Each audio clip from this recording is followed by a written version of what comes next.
હાલો મિત્રો, હું તમારો પ્રિય મિત્ર ભક્ત પરમારના તમામ મિત્રોને જય માતાજી અને જય શ્રી કૃષ્ણ।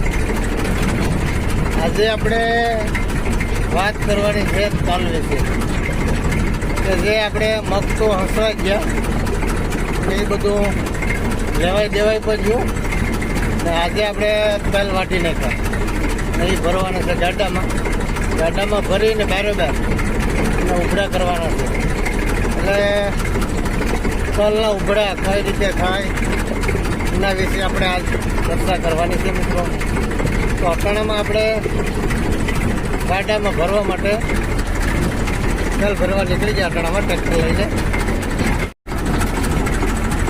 તો આપણે તલ ભરવા માટે એને કે 4 થી 5 ચારા, બાકીનું વાવેતર મગનું હતું ને આ જે તલ છે ગાડામાં ભરી અને બારોબાર આપણે ઉભરા કરવાના છે।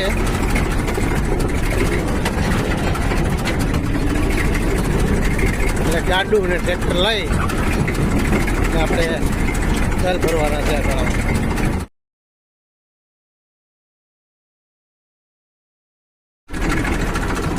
તો આપણે આવી ગયા તલના ખેતરમાં ટ્રેક્ટર લઈને અને એને ભરવાના છે ગાડામાં।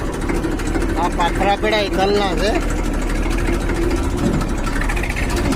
તો વ્યવસ્થિત રીતે તલ આપણે ભરી લઈએ અને પછી એના કરવાના છે ઉભરા કઈ રીતના થાય એની આગળ આપણે ચર્ચા કરશું। તો અત્યારે તો આપણે તલના ખેતરમાં આવી ગયા પાથરા ભરવા માટે અને આ છે તલ મિત્રો, બધી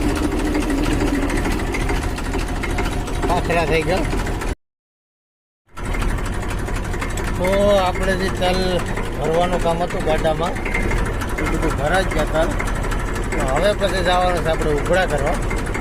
ઉભરા કઈ રીતના બને એના વિશે આગળ આપણે ચર્ચા કરશું। તાલપત્રી પાથરીને ઉભરા કરવાના છે। પહેલાં આપણે તલ જે ગાડામાં ભરવાના થાય ભરા જ ગયા મિત્રો। હવે ઉભરા કરવાની જગ્યાએ જાય। ઉભરા માંડવાનું કામ સ્ટાર્ટ કરી દીધું। હવે 3 થી 4 ઉભરા મંડાઈ જ ગયા, બીજા જે 4-5 થાય।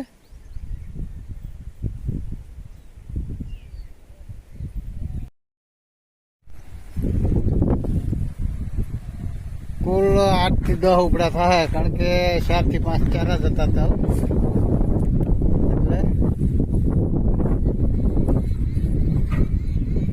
નીચે તાલપત્રી પાથરી દીધી, જેથી કરીને કદાચ ખરે તો તાલપત્રીમાં જ રહે એ માટે થઈને।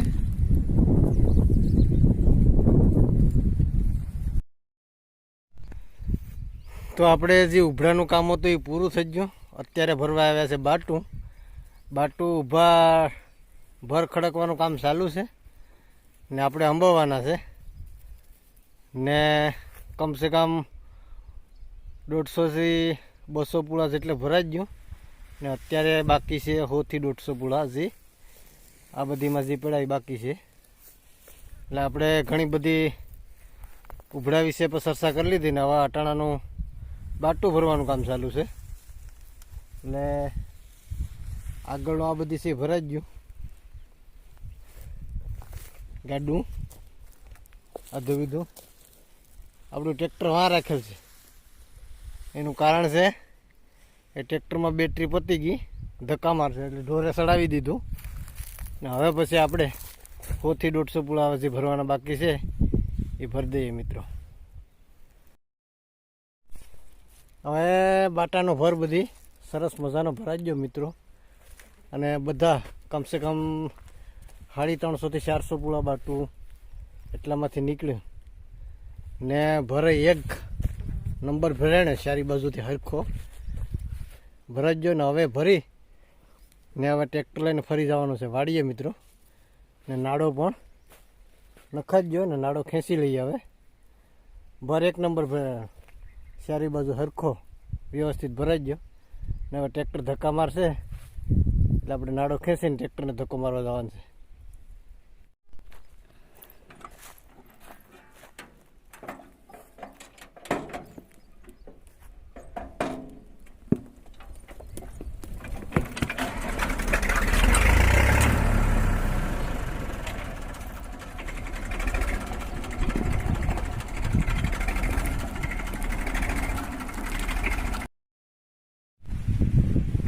મિત્રો આપણે ઘણી બધી માટું ભર્યું, તલના ઉભડા કર્યા, ઘણી બધી ચર્ચાઓ અને ઘણી બધી વાતો કરી મિત્રો. તો આવી ઘણી બધી અવનવી વાતો મિત્રોની મુલાકાતો આપણે બતાવીશું. તો અમારા આજના આ વિડીયોને વધુ વધુ લાઈક, સબસ્ક્રાઈબ અને શેર કરવાનું ભૂલતા નહીં. તમામ મિત્રોને જય માતાજી અને જય શ્રી કૃષ્ણ.